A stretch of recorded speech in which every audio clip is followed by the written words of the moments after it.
પવિત્ર શ્રાવણ માસ હતો. કથા, સત્સંગ, ભજનનો માહોલ હતો. ગોકુળ આઠમનો તહેવાર નજીકના સમયમાં આવતો હોવાથી ગામડે ગામડે ધાર્મિક વાતાવરણ જામ્યું હતું.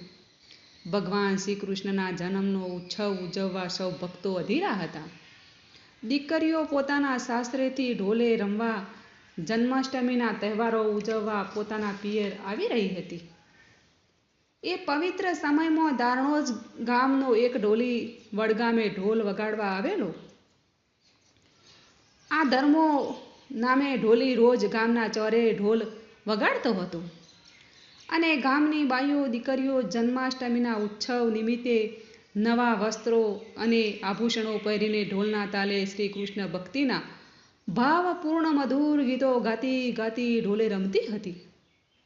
પાટણવાડાના ધારણોજ ગામનો ધર્મો ઢોલી ભંગી ખૂબ જ તાલબંધ અને સુમધુર તાલે ઢોલ વગાડવામાં ઘણો જ હોશિયાર હતો. આ પ્રખ્યાત ઢોલીના ઢોલના તાલે ઢોલે રમવામાં વડગામની બાઈઓ દીકરીઓ તલ્લીન બની ગઈ હતી.